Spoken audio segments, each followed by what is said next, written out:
UNTV News Worldwide.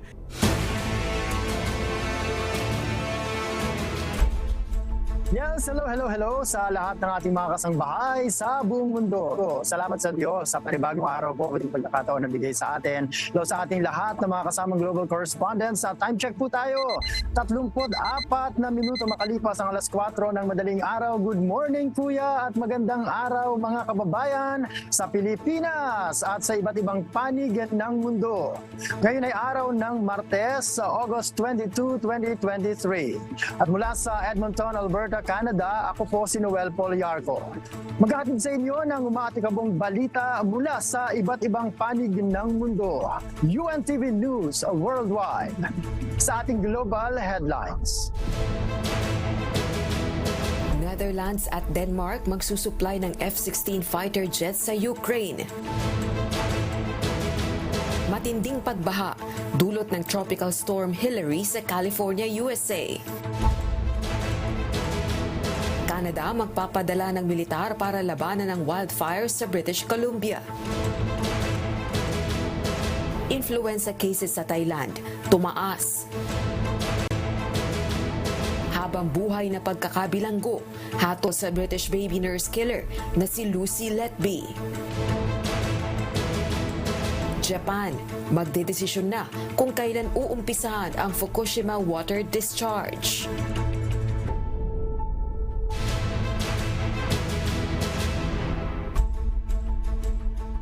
Una sa ating mga umaatikabong balita. Nangako ang mga bansang Netherlands at Denmark na magsusupply ng F-16 fighter jets sa Ukraine. Ginawa ang commitment ilang araw matapos aprubahan ng Estados Unidos ang posibilidad ng delivery ng fighter jets. Ito ang umaatikabong balita ni Val Onia.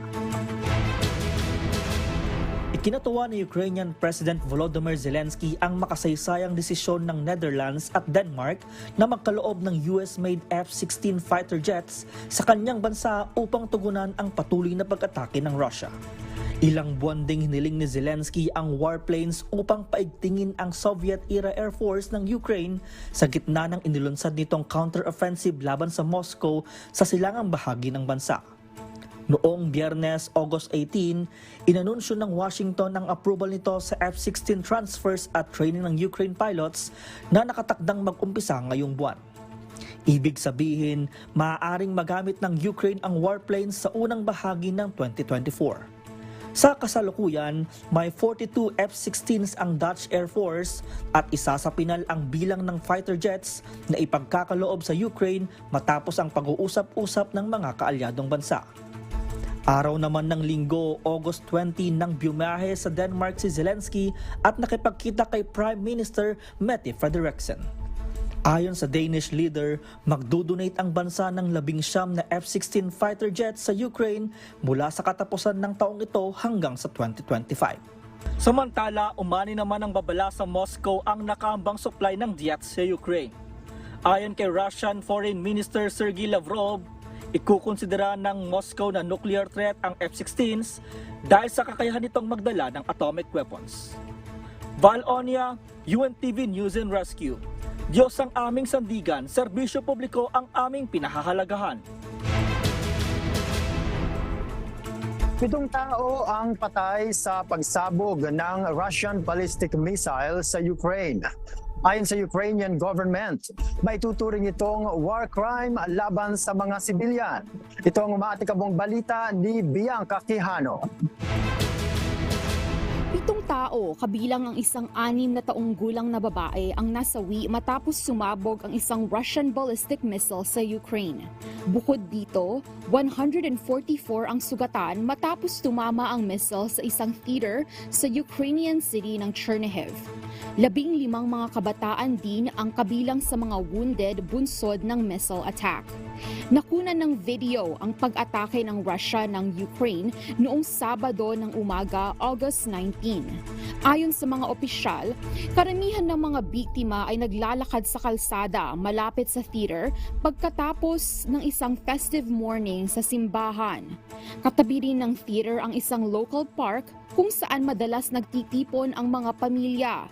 Kung kaya't kinukonsidera ng mga Ukrainian officials ito na isang war crime against civilians. Samantala, inanunsyo ni President Volodymyr Zelensky na magkakaroon ng response ang Ukrainian soldiers sa Russia bunsod ng terrorist attack nito. Bianca Quijano, UNTV News and Rescue. Diyos ang aming sandigan, serbisyo publiko ang aming pinahahalagahan. Nagdulot ng matinding pagbaha sa California, USA ang tropical storm Hillary. Nakataas din ang banta ng bagyo sa Nevada, Oregon at Idaho. Mula sa Los Angeles, California, USA, may umatikabong balita si Klein Sinka live.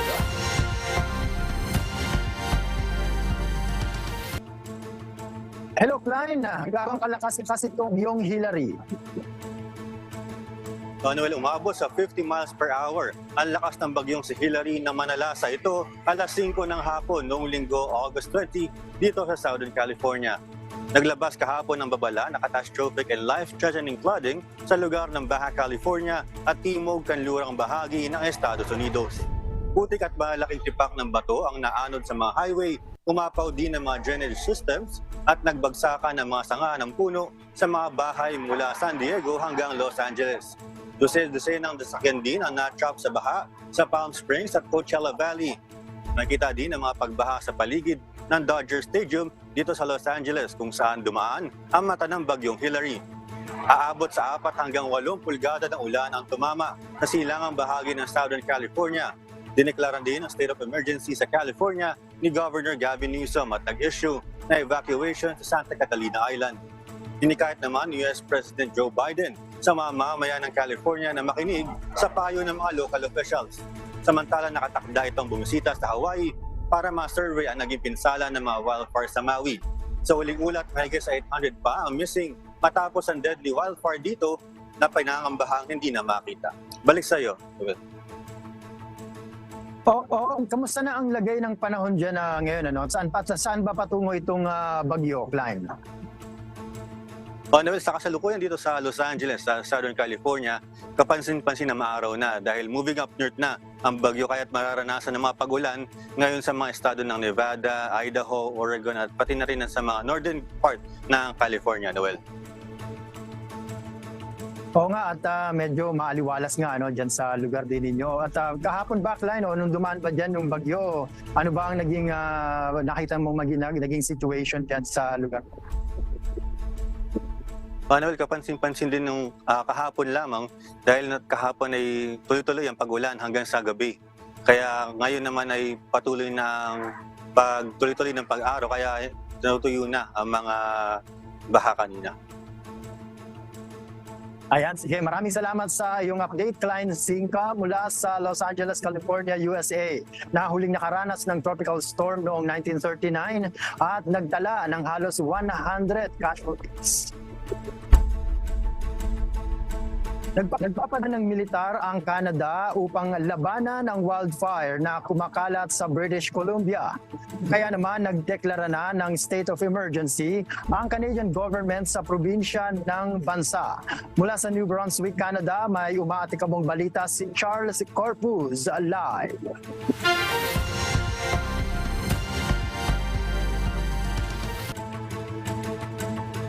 Hello Charles, may update na ba sa bilang ng mga residenteng lumikas na sa British Columbia?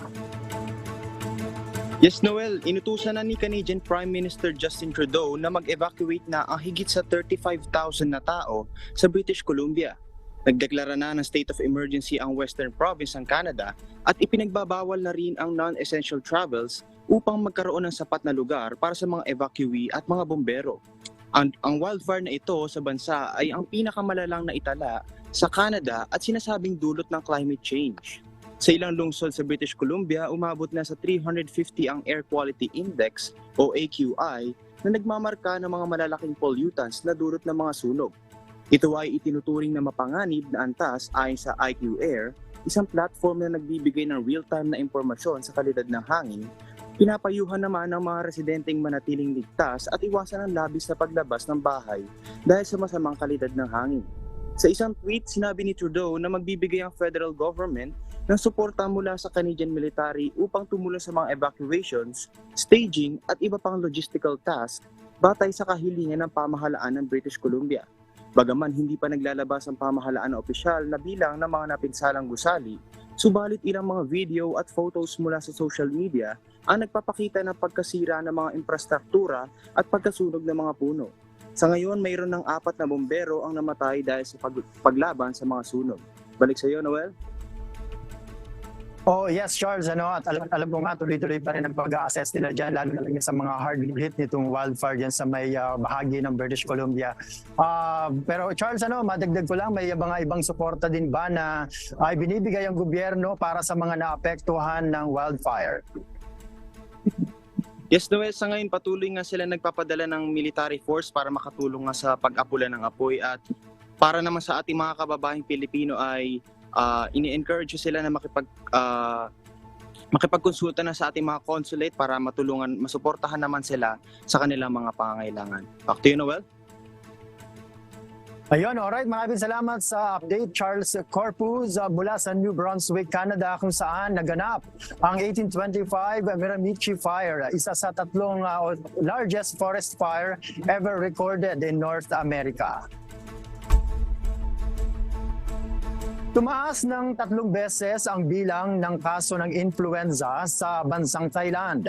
Kaya naman, pinag-iingat ng pamahalaan ang mga mamamayan sa bansa at hinihimok na magpabakuna kontra sa sakit. Pangmamatikabong balita ni Rowena Diaz. Nagbigay babala ang Department of Disease Control o DDC sa mga mamamayan ng Thailand ukol sa highly contagious influenza o flu. Sa kasalukuyan, 970,000 tao na ang infected ng influenza at isa ang naitalang namatay. Ayon sa DDC, 3 beses ang itinaas ng influenza infection cases kumpara sa taong 2022. Kaya naman, pinapayuhan ang mga mamamayan na magpabakuna kontra sa influenza virus sa lalong madaling panahon. Pangunahin na ang mga tao na nasa at-risk group kasama na ang mga edad 65 taong gulang pataas at ang mga may chronic disease. Ayon kay Dr. Soponlam Siritaworn, Deputy Director General ng DDC, maaaring makakuha ng flu shot ang mga at-risk group sa pinakamalapit na state-run healthcare facility. Aniya, bilang pagsunod sa infection prevention measures, ugaliing maghugas ng kamay. At kung infected naman ang sakit, ay i-isolate agad ang sarili at magsuot ng mask kung kinakailangan. Ayon pa kay Dr. Sopon, karamihan ng mga nagkakasakit ng flu ay gumagaling naman sa loob ng 1 linggo nang hindi nangangailangan ng atensyong medikal. Subalit, maaari itong makapag-develop ng mas malalang sakit o humantong sa pagkamatay, lalo na sa mga at-risk group. Rowena Diaz, UNTV News and Rescue Thailand. Diyos ang aming sandigan, serbisyo publiko ang aming pinahahalagahan. Hinatulan ng korte ng habang buhay na pagkakabilanggo ang baby nurse killer na si Lucy Letby. Wala ring tsansang magkakaloob ng parole kay Letby na kumitil ng buhay ng 7 sanggol. Ito ang umatikabong balita ni Nisette Bendanya. Habang buhay na pagkakakulong, ang iginawad na hatol ng korte sa British neonatal nurse na si Lucy Letby. Ito ay matapos mapatunayang guilty sa pagpatay sa 7 sanggol at pagtatangkarin sa buhay ng 6 pang iba sa isang ospital sa Northern England.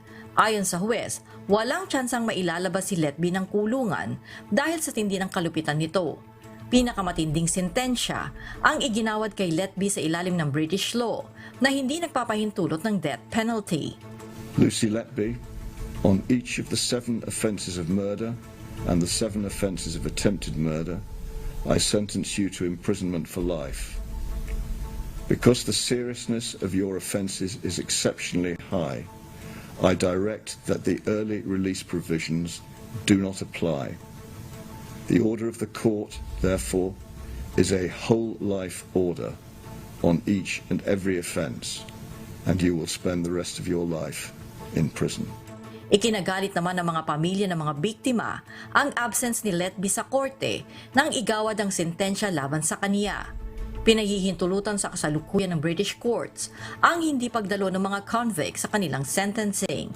Nanawagan naman ang mga politician at victim advocates ng pagbabago kaugnay nito. Ni Seth Bendania, UNTV News and Rescue. Diyos ang aming sandigan, serbisyo publiko ang aming pinahahalagahan. Tumagilid ang isang bus sa Brazil. Sakay ang fans ng Brazilian soccer team na Corinthians. Araw ng Linggo, August 20. 7 tao ang nasawi habang 36 naman ang sugatan. Ito ang umaatikabong balita ni Grace Aguado. Pauwi na sana sa Taubati, Sao Paulo sa Brazil ang fans ng Brazilian soccer team na Corinthians.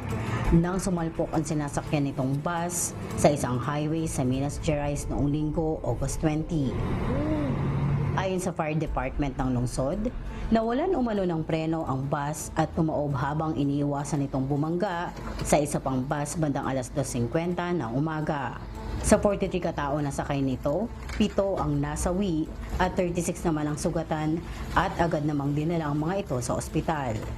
Nangako naman ang Corinthians Football Club na susuportahan ang bawat pamilyang nasawi sa aksidente. Nagbigay din ng pahayag si Brazilian President Luiz Inácio Lula da Silva na tutulungan ang pamahalaan ng mga pamilyang naulila at pati na rin ang mga nasugatan sa insidente. Grace Aguado, UNTV News and Rescue. Diyos ang aming sandigan. Serbisyo publiko ang aming pinahahalagahan.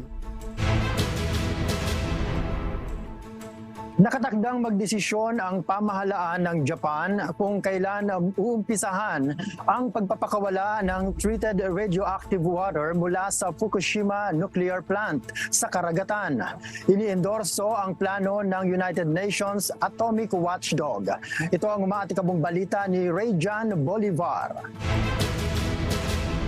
Inihayag ni Japanese Prime Minister Fumio Kishida na nakatakdang magdesisyon ng pamahalaan ng Japan araw ng Martes, August 22, kung kailan uumpisahan ang pag-discharge sa karagatan ng treated radioactive water mula sa Fukushima Nuclear Power Plant. Nasa 1.34 million tons ng tubig ang pakakawalan sa karagatan. Naipon sa loob ng 12 taon ang tubig na ginagamit sa pagpapalamig sa 3 melted down reactors at may kahalong bukal na tubig at tubig ulan sa Northeast Japan. Batay sa plant operator na TEPCO, puno na ang nasa 1,000 tangke at kailangan ng umpisahan ang unti-unting pagdidischarge ng tubig sa Pacific Ocean sa pamamagitan ng 1 kilometrong underwater pipe. Ayon naman sa isang TEPCO official, oras na magdesisyon ng pamahalaan, maaring simulan ang release 1 hanggang 2 araw pagkatapos nito. Tiniyak naman ng TEPCO na diluted at filtered na ang tubig. Nangangahulugang itong naalis na ang lahat ng radioactive substances liban sa tritium na hindi naman mapangarib ang antas ayon sa TEPCO. Ini-endorso mismo ng United Nations Atomic Watchdog ang plano. Gayunman, kinukundi na ito ng environmental group Greenpeace at giniit na hindi maayos ang ginagawang filtration process. Ang China inaakusahan ng Japan ng pagturing sa karagatan bilang isang sewer o kanal na dinadaanan ng maruming tubig. Rayjan Bolivar, UNTV News and Rescue. Diyos ang aming sandigan. Serbisyo publiko ang aming pinahahalagahan. Nahaharap sa isang class action ang Qantas Airways tungkol sa cash refund sa mga kanseladong flight noong panahon ng COVID-19 dahil sa travel restrictions. Inihain ng plaintiff law firm na Ecolaw ang reklamo ng customers laban sa flag carrier ng Australia. Ito ang umaatikabong balita ni Danny Delieva. Kinasuhan ng Ecolaw ang national carrier ng Australia ang Qantas Airways dahil sa hindi malinaw na refund options sa kansiladong flights, partikular noong panahon ng COVID-19 pandemic. Sa halip na ibalik ang cash na tinanggap sa flight bookings na tinatayang aabot sa ilang bilyong Australian dollars, travel credits o vouchers ang ibinigay ng Qantas sa customers nito. Ayon kay Eco Law Partner Andrew Paul, maraming restrictions ang credits o vouchers lalo na at may expiration date din ito. Makikita na nakinabang ng malaki ang Qantas sa hakbang na ito samantalang nahirapan ang mga nagbayad para sa tiket. Mababasa sa conditions of carriage ng Australia's national carrier kung kailan maaaring tumanggap ng refund ang customers. Sa kabilang banda, itinanggi ng Qantas ang reklamo at nagpahayag na mahigit na sa 1 billion Australian dollars COVID credits ang na-process ng kumpanya. Ayon pa sa Qantas, ito ang may pinaka-flexible na polisiya sa COVID credits sa buong mundo. Katunayan ay 3 beses na nilang pinalawig ang expiry dates ng travel vouchers. Marami na rin umanong pagbabago ang ipinatupad ng airlines upang mapabilis ang refund process at maging madali ang paggamit ng travel credits. Danny De Lieva, UNTV News and Rescue. Diyos ang aming sandigan, serbisyo publiko ang aming pinahahalagahan.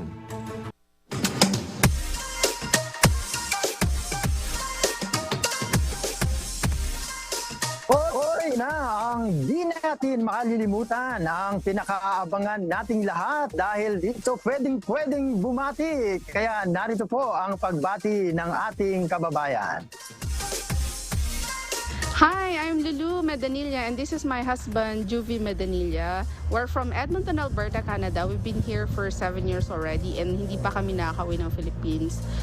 We're wishing to go back home. But for now, we would just like to greet our relatives, the Medanilla family and Misana family, Naik and Bacoor, Cavite.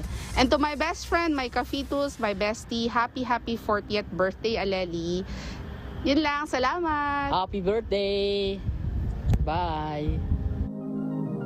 Ayun, at happy birthday din sa binati nyo. At dito sa Edmonton, gusto ko ring batiin si Brad Jimmy Alpapara at ang kanyang pamilya. Ganon din si Brad Arman Jose and family at kay Brad Reynold Cortez and family, kay Brad Ayi and Sis Pe Palugod, kay Sis Ana Palugod, hello, kay Brad Reggie Avila, Brad Efren Sailon, Nelson and Arlene Sichon, kay Brad Jom and Sis Jean Trampe. Ganon din kay Brad Rap Puzon, kay Roots Tua, kay Sis Nikki Villagracia, ganoon din kay Sis Nikki and Brad Dong, kay Sis Jessica Montalban and family, kay Brad Sis Aleli, and Sis Jessie Reyes, ganoon din kay Brad Dante and Sis Nata Hernandez, kay Brad Jojo Gueco, at sa lahat ng mga kasamang servants, trainees and officers ng buong West Coast Canada. At hello din kay Aileen and Jess Torres, kay Madeline Abong Garcia, kay Grazil Lumbabong, at kay Aileen Catalan.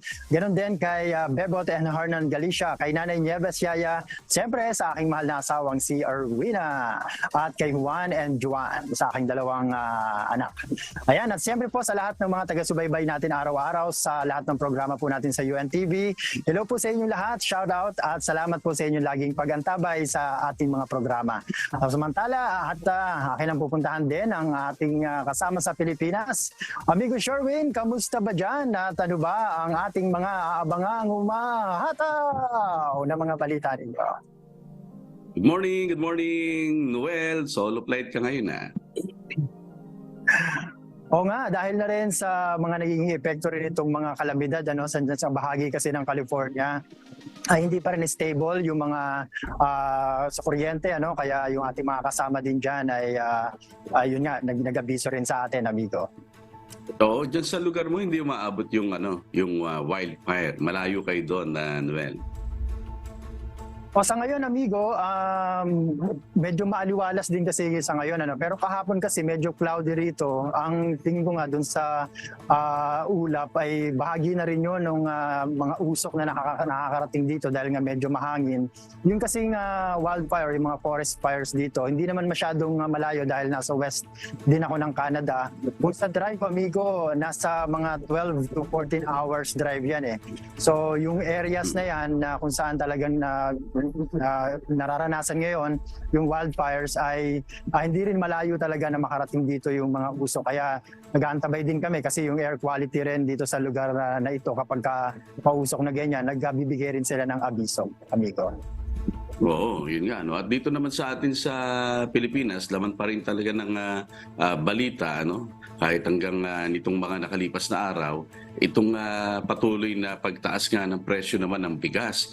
Sa Metro Manila kahapon, binalita nga ng ating kasama doon na si Ray, wala nang murang bigas na nabibili yan sa Metro Manila. Ibig sabihin, ang bawat kilo ng presyo ng bigas pumapalo na sa 50 pesos kada kilo pataas. Na dati-dati meron pang nabibili ng mga nasa 30 pesos mahigit hanggang sa 40 pesos meron ng mabibiling maganda. At ngayon, kahapon wala At ganun din yung inaabangan ng ating mga kababayan doon sa kadiwa ng Pangulo kung saan nabibili yung dating 25 pesos nga na kilo ng bigas na inaabangan ng mga mahihirap nating mga kababayan. Ngayon talagang wala na noon. Medyo malayo na doon sa pangako ng Pangulo nung kasagsagan din ng kampanya nung nakaraang eleksyon, yung 20 pesos na kada kilo ng bigas. Yun nga yung inaabangan ng marami nating mga kababayan.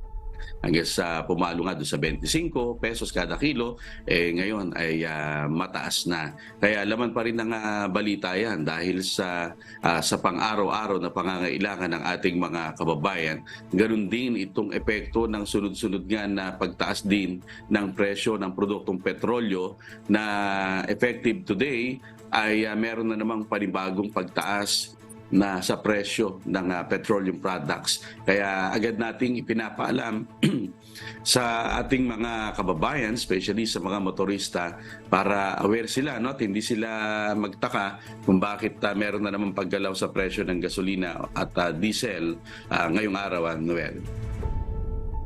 Oo nga amigo, nabanggit mo nga yun sa presyo ng bigas kasi dito rin nag-check din kami ng mga presyo din dito amigo. Nung nakaraang isang araw kasi may mga nakita kaming on sale na mga bigas. So kumbaga dating nabibili mo halimbawa ng $25 yung 8 kilo. Minsan bumabagsak yung presyo ng $15, $13 per 8 kilo. So lumalabas yan sa peso amigo per kilo, lumalabas mga 120 to 130 per kilo dito. Yung mga kababayan din natin talagang nag-aabang din ng mga mura, yung mga sale.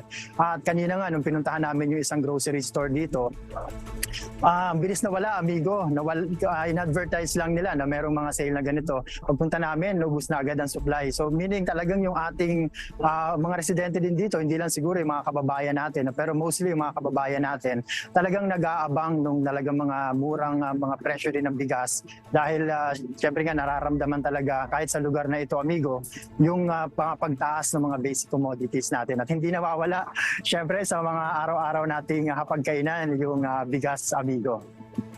Oo, talagang hindi nagsasawa sa kanin araw-araw. Ayan, although tayo nagpa-practice nga tayo ng no rice kaya hindi tayo apektado, no? Medyo matagal-tagal na rin kaya parang walang epekto. Gusto ko nang ibalik. Noel. Ganun ba? Maaaring sa lang sa nakikita sa iyo sa pero mukha namang amigo humimpis na pero masarap kasi yung kanin. Ganun pa man at siguro hingi kami ng tip kung paano rin yung ginagawa mo diyan na no rice style dahil syempre marami tayong mga kababayan din marahil ay ibig din na magawa yan na makaiwas din sa kanin. Bakit kasi napakasarap amigo ng kanin. Ayun. Samantala, salamat amigo. Mag-aabang kami ng inyong mga humahataw na balita dyan sa Pilipinas. Maraming salamat amigo Sherwin at sa ating mga kasamang correspondents mula sa iba't ibang panig ng mundo. Mga kasangbahay, kung mayroon kayong hindi napanood na balita o nais niyong muling tunghayan ang UNTV News Worldwide o maaari niyo po itong balikan sa aming mga official social media account. I-like at i-follow lamang ang UNTV News and Rescue Facebook account at i-click ang subscribe button sa UNTV News and Rescue YouTube channel. Mapanood nyo rin po rito ang iba pang news programs ng UNTV, pati na ang iba pang video ng nag-iisang public service channel. Kaya tara na, subscribe, like, and share. At narito naman po ang mga salita ng Diyos na maaari nating baunin sa pagpapatuloy ng araw na ito. Nasusulat sa Book of Proverbs, chapter 20, verse 1. Wine is a mocker, strong drink is raging, and whosoever is deceived thereby is not wise.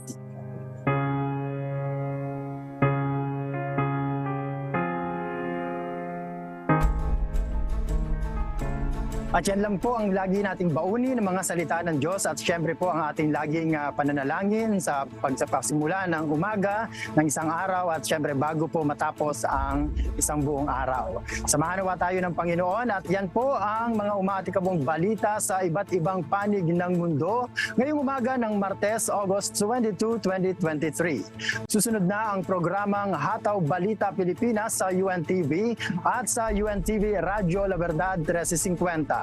Sa ngalan po ng lahat ng bumubuo ng UNTV News and Rescue at ng UNTV Radyo La Verdad 1350. Mula sa Edmonton, Alberta, Canada, ako po si Noel Poliarco. At dito sa UNTV at sa UNTV Radyo La Verdad 1350, Diyos ang aming sandigan. Serbisyo publiko ang aming pinahahalagahan. Milyong salamat po sa Diyos.